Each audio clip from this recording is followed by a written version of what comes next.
Hi friends, మీకోసం ఒక మంచి కథ తీసుకొచ్చాను. చూసి నచ్చితే ఒక లైక్, కుదిరితే ఒక కామెంట్, వీలైతే సబ్స్క్రైబ్ తప్పక చేయండి ప్లీజ్. ఇక కథ చూద్దామా? Beauty and the beast. ఒకప్పుడు ఒక యువరాజు మెరిసే రాజభవనంలో నివసించాడు. ఒక చల్లని రాత్రి ఒక ముసలి బిచ్చగాడు వచ్చి చలి నుండి రక్షించడానికి అతనికి గులాబీని అందించింది. ఆమె వికారానికి విసిగిపోయి ఆమెను దూరంగా పారేశాడు. అకస్మాత్తుగా ఆమె అందమైన మంత్రగత్తెగా రూపాంతరం చెందింది. యువరాజును శిక్షించడానికి ఆమె అతన్ని భయంకరమైన మృగంలా మార్చింది. అప్పుడు అతను ఆమెకు ఒక మాయా అద్దం మరియు ఒక మాయా గులాబీని ఇచ్చాడు.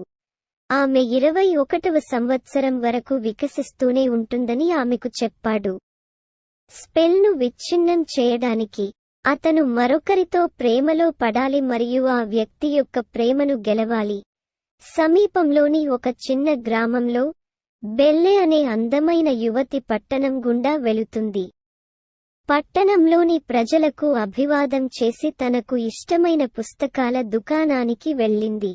యజమాని అతనికి ఒక పుస్తకాన్ని బహుమతిగా ఇచ్చాడు. బెల్లె ముఖంలో కలలు కనే వ్యక్తీకరణ కనిపించింది. ఇది నాకు ఇష్టమైనది. సుదూర ప్రదేశాలు, సాహసోపేతమైన కత్తిసాము, మాయా మంత్రాలు, మారువేషంలో ఉన్న యువరాజు. ఓహ్, చాలా ధన్యవాదాలు. బెల్లె బయటికి పరిగెత్తింది. ఆమె నడుస్తున్నప్పుడు చదువుతోంది. బెల్లె నడుస్తుండగా గాస్టన్ అనే అందమైన వేటగాడు ఆమె వెంట పరుగెత్తాడు. బెల్లె, ఊరు మొత్తం నీ గురించి మాట్లాడుకుంటోంది. ఒక స్త్రీ చదవడం సరికాదు, నువ్వు ఆ పుస్తకాల్లోంచి మరింత ముఖ్యమైన విషయాల్లోకి వెళ్లే సమయం వచ్చింది. నాలాగే, అన్నాడు గాస్టన్ స్నేహితుడు లేఫూ వారితో కలిసి తన తండ్రిని అవమానించడం ప్రారంభించాడు. నా తండ్రికి పిచ్చి లేదు. అతనొక మేధావి. బెల్లె ఇలా చెప్పగానే ఆమె తండ్రి గుడిసెలోంచి చప్పుడు వినిపించింది మరియు ఆమె పారిపోయింది. గుడిసెలో బెల్లె తన తండ్రిని కనుగొని అతని గురించి గ్రామస్తులు ఏమి చెబుతున్నారో అతనికి చెప్పింది. నేను విచిత్రంగా ఉన్నానని వారు అనుకుంటున్నారు, నాన్న. చింతించకండి బెల్లె, నా ఆవిష్కరణ మన కోసం ప్రతిదీ మారుస్తుంది. మనం ఈ చిన్న పట్టణంలో శాశ్వతంగా నివసించాల్సిన అవసరం లేదు. బెల్లె తండ్రి తన గుర్రం ఫిలిప్ పై జీను వేసి తన కొత్త ఆవిష్కరణతో ఫెయిర్కి బయలుదేరాడు. బెల్లె ఊపింది, గుడ్ బై, గుడ్ లక్. కానీ మారిస్ దారి తప్పాడు మరియు అనుకోకుండా ఫిలిప్ను దిగులుగా, పొగమంచుతో కూడిన అడవిలోకి తీసుకెళ్లాడు. అతను తన బేరింగ్లు తీసుకోవడానికి పాజ్ చేస్తున్నప్పుడు మారిస్ చీకటిలో నుండి 2 పసుపు కళ్ళు చూస్తున్నాడు. అది తోడేలు. ఫిలిప్ వెనక్కి వెళ్లి పారిపోయాడు. భయంతో మారిస్ తన వెంట నడుస్తున్న తోడేళ్లతో అడవిలోకి పరిగెత్తాడు. అతను ఎత్తైన, బరువైన గేట్కు చేరుకున్నప్పుడు మారిస్ లోపలికి పరుగెత్తాడు మరియు అతని పదునైన దంతాలు అతని కాలును కొరికాయి. మారిస్ తిరిగాడు మరియు భారీ, భయంకరమైన కోటను చూశాడు. హలో, నేను నా గుర్రాన్ని పోగొట్టుకున్నాను. నాకు రాత్రి బస చేయడానికి స్థలం కావాలి. Of course sir, you are welcome here. Maurice చుట్టూ చూశాడు. అక్కడ ఎవరూ లేరు. అప్పుడు ఆమె క్రిందికి చూసింది మరియు దృఢమైన ముఖంతో మాంటిల్ గడియారాన్ని చూసింది. అతని పక్కన చిరునవ్వుతో కొవ్వొత్తి నిలబడి ఉంది. మారిస్ వాచ్ పట్టుకుని పరిశీలించాడు. అది అసాధ్యం. ఎందుకు? నువ్వు బతికే ఉన్నావు. మంత్రగత్తె యువరాజు సేవకులందరినీ గృహోపకరణాలుగా మార్చింది.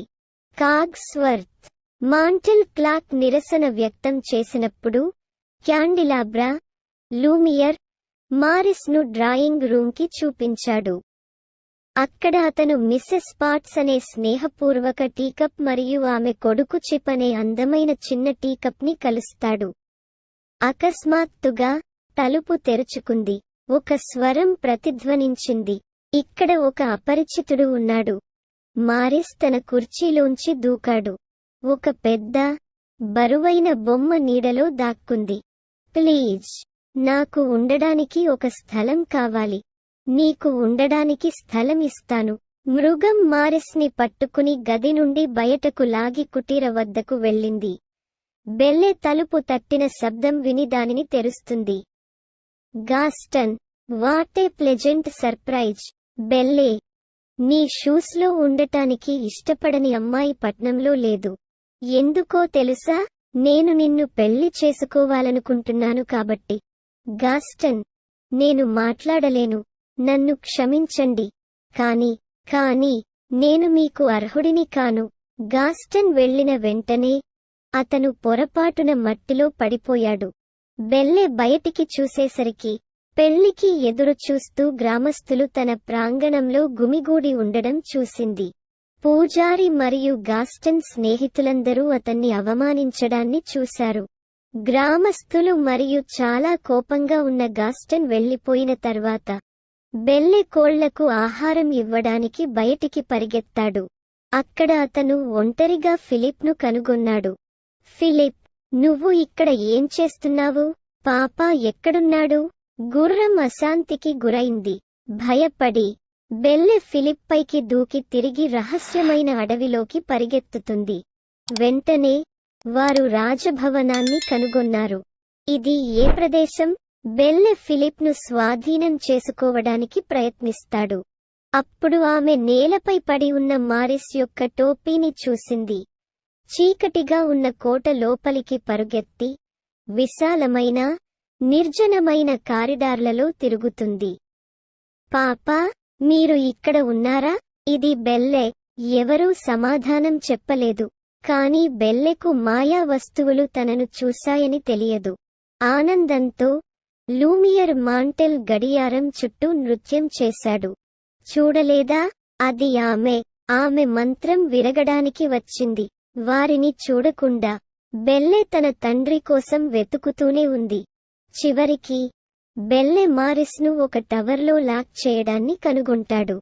పాపా, మేము నిన్ను అక్కడి నుండి తప్పించాలి. అకస్మాత్తుగా అతనికి నీడ నుండి ఒక స్వరం వినిపించింది. మీరు ఇక్కడ ఏమి చేస్తున్నారు? బెల్లీ షాక్గా చెప్పింది. దయచేసి మా నాన్నని వెళ్ళనివ్వండి. నన్ను తీసుకెళ్ళండి. మీరు అతని స్థానాన్ని తీసుకుంటారా? బెల్లె స్వరాన్ని వెలుగులోకి రమ్మని కోరింది మరియు ఆమె భారీ, వికారమైన మృగాన్ని చూసినప్పుడు భయపడింది. అయినప్పటికీ తన తండ్రిని కాపాడటానికి బెల్లె ఎప్పటికీ బీస్ట్ కోటలో ఉండటానికి అంగీకరిస్తుంది. మారిస్ను కోట నుండి బయటకు లాగి అతన్ని తిరిగి నగరానికి తీసుకువెళ్లే క్యారేజ్లో పడవేస్తుంది. అక్కడ ఆవిష్కర్త ఒక చావడిపై పొరపాటు పడ్డాడు. అక్కడ గాస్టన్ అతని స్నేహితులు చుట్టుముట్టారు.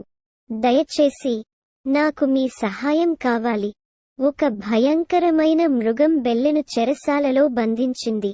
అతనికి క్రూరమైన, పదునైన కోరలు ఉన్నాయా? ఒక గ్రామస్థుడు వెక్కిరించాడు. మారిస్ ఆ వ్యక్తి కోటు పట్టుకున్నాడు.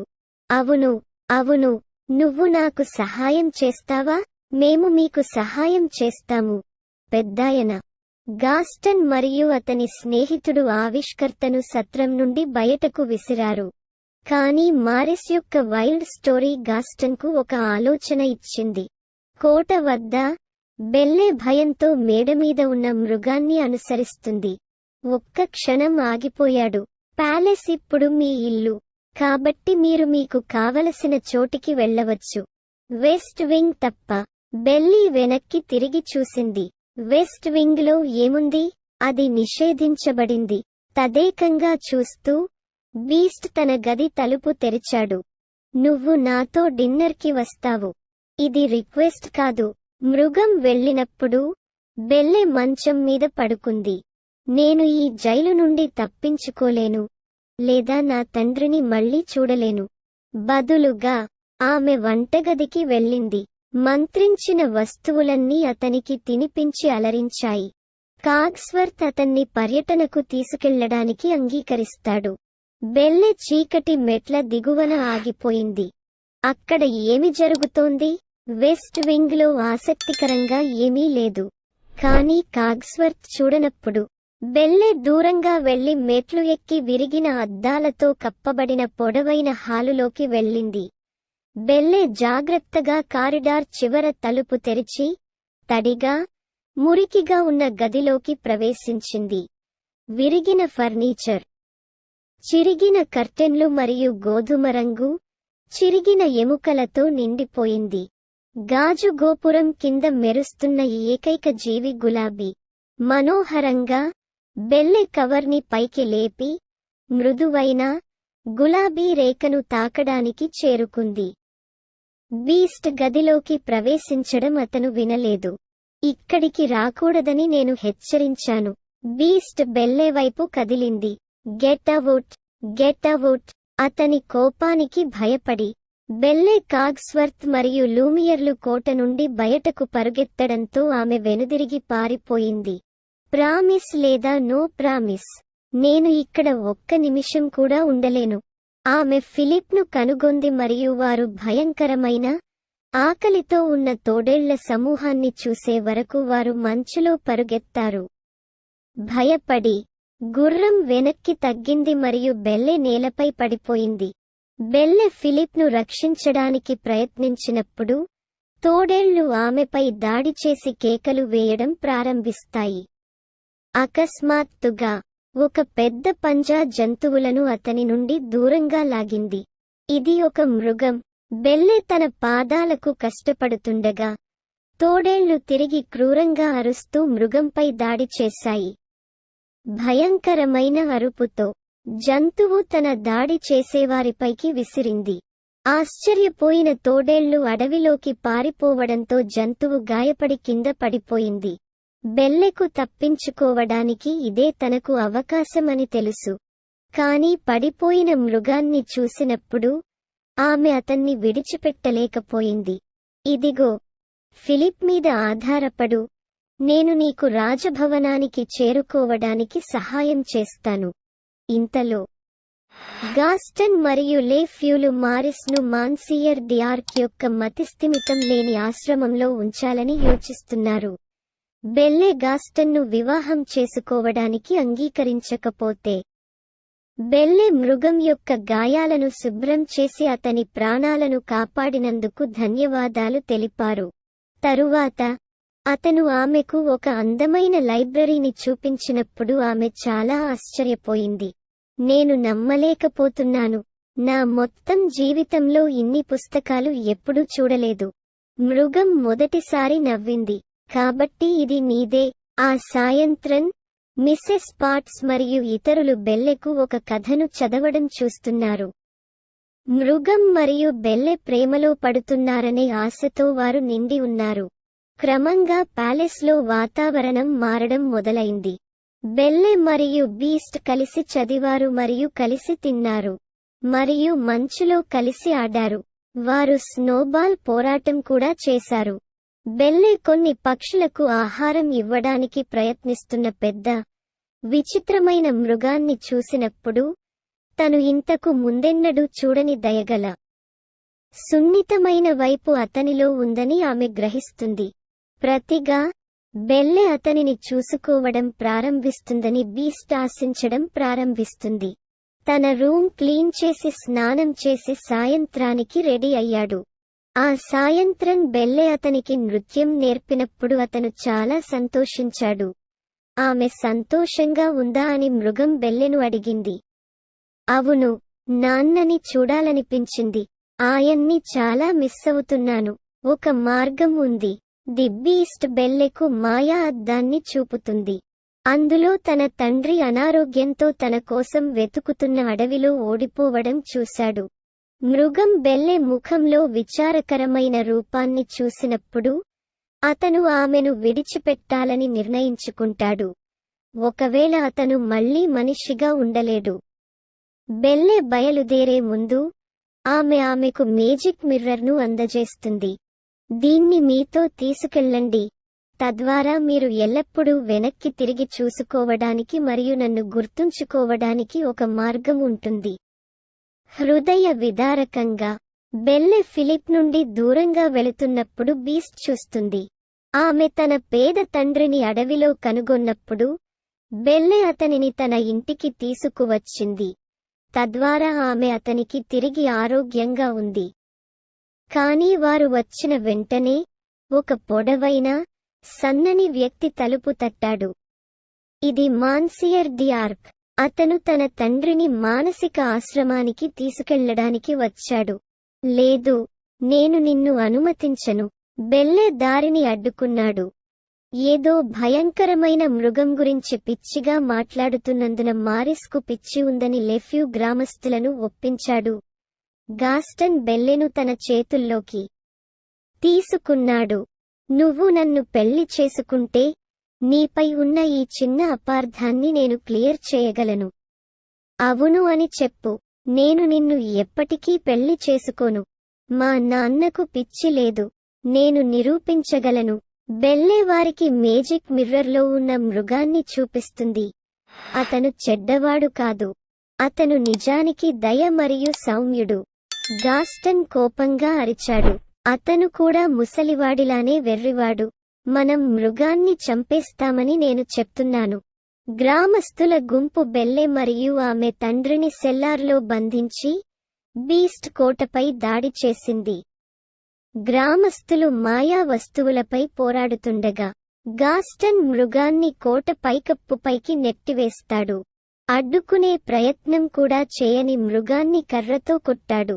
లేవండి, లేదా మీరు తిరిగి పోరాడటానికి చాలా దయగా మరియు సౌమ్యంగా ఉన్నారా? ఆగండి. బెల్లె మరియు మారిస్ బేస్మెంట్ నుండి తప్పించుకోవడానికి చిప్ సహాయపడింది. బీస్ట్ బెల్లెను చూసినప్పుడు అతను గాస్టన్ను గొంతుతో పట్టుకున్నాడు.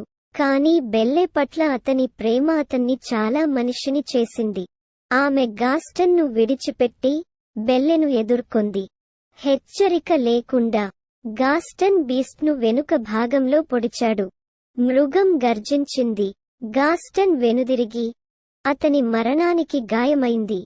మృగం బెల్లె వైపు చూసి కుప్పకూలింది. ఆమె అతని వద్దకు పరిగెత్తింది మరియు అతని చేతుల్లో పట్టుకుంది. వద్దు, ప్లీజ్, నేను నిన్ను ప్రేమిస్తున్నాను. అకస్మాత్తుగా వాన చినుకులు మెరిసిపోవడం ప్రారంభించాయి. ఆ జంతువు మెల్లగా కళ్ళు తెరిచి ఆశ్చర్యానికి గురిచేసింది. దాని పాదాలు చేతులు మారడం చూసింది. అతను వాటిని బెల్లె వైపుకు తరలించాడు. బెల్లె, ఇది నేనే. బెల్లె సంకోచంగా అతని కళ్లలోకి చూసింది. ఇది మీరు. యువరాజు ఆమెను తన దగ్గరికి లాక్కొని ముద్దు పెట్టుకున్నాడు. కాగ్స్వర్త్, లూమియర్, చిప్, మిసెస్ పాట్స్ మరియు ఇతర సేవకులందరూ మరోసారి మనుషులుగా మారడాన్ని వారు ఆనందంగా చూశారు. నిజమైన ప్రేమ చివరకు స్పెల్ను విచ్ఛిన్నం చేసింది మరియు అందరూ ఆనందంతో నృత్యం చేస్తున్నారు.